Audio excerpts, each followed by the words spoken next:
Grosso modo, en ce qui concerne donc, la partie bâtie sur la ville de Dijon et sur la métropole, c'est environ un tiers des émissions qui relèvent de ce package-là.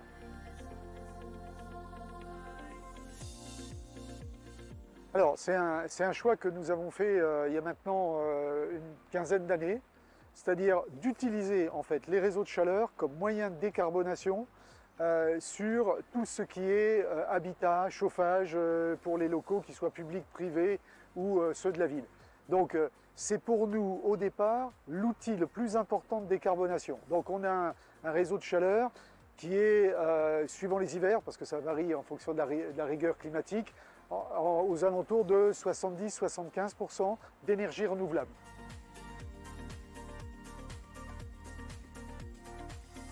Alors, en ce qui concerne les bâtiments de la ville, il y a deux chiffres qu'il faut savoir.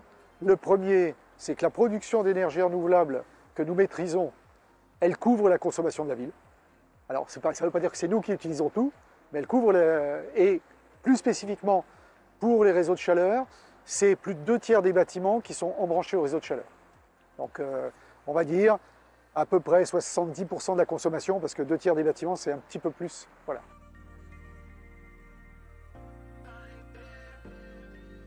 La vision, c'est on n'ira pas à 100% parce qu'il y a des bâtiments qui sont très isolés.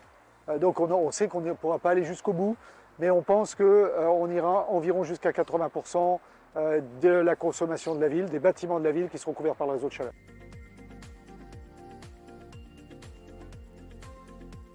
Alors les sources d'énergie, c'est 25% de l'énergie des réseaux de chaleur, c'est fourni par l'unité de valorisation énergétique, donc c'est de la chaleur fatale. Ensuite, on a à peu près 45-50%, ce sont les chaufferies biomasse, donc au bois. Et la dernière partie, en appoint et secours, c'est du gaz. Donc du gaz qui devient de plus en plus vert, mais qui ne l'est pas encore pour l'instant.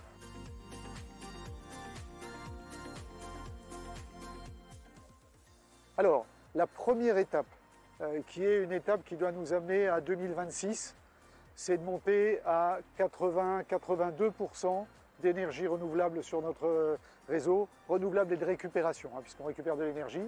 En fait, il y a deux voies qui sont explorées. La première consiste à acheter du gaz vert pour compléter. La deuxième voie, c'est on envisage d'avoir une nouvelle unité biomasse.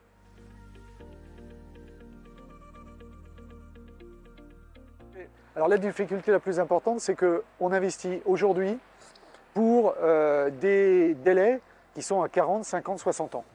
Et c'est vrai que du coup, on a une certaine prudence aussi pour ne pas avoir trop de coûts échoués, donc d'investir de manière excessive, on va dire, par rapport à l'enjeu qui va venir dans 15 ans, 20 ans, 30 ans. Donc ça, c'est une vraie difficulté. Alors les schémas directeurs nous aident à nous projeter, mais ce n'est pas une science exacte.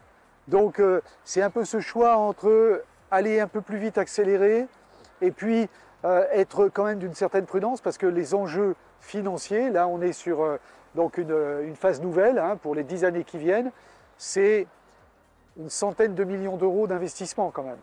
Donc voilà, je veux dire, il y a un moment, il faut que aussi on sache gérer de manière correcte ces enjeux financiers, parce que si on les gère mal, en fait, ce n'est pas la collectivité qui prend le risque, c'est l'augmentation des coûts et des charges pour les gens qui consomment cette énergie.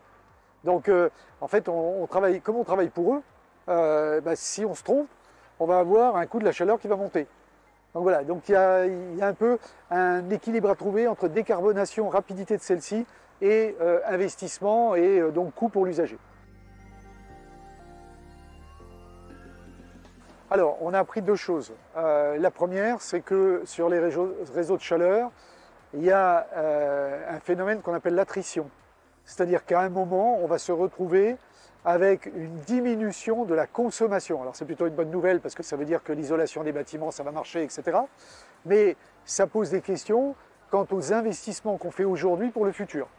Donc la première chose que nous a appris le réseau, c'est ça. Enfin, le schéma, pardon, c'est cela. La deuxième chose qu'il nous a appris, c'est qu'on est dans le cadre d'une délégation de service public. Donc on a un prestataire privé. et que du coup, ce prestataire privé, lui, il veut absolument continuer de développer le réseau pour des raisons économiques, et on aura quand même sur aujourd'hui des extensions qui sont moins intéressantes économiquement, et que donc la part de soutien soit des habitants au travers de du paiement de leurs charges, soit de la métropole risque d'augmenter.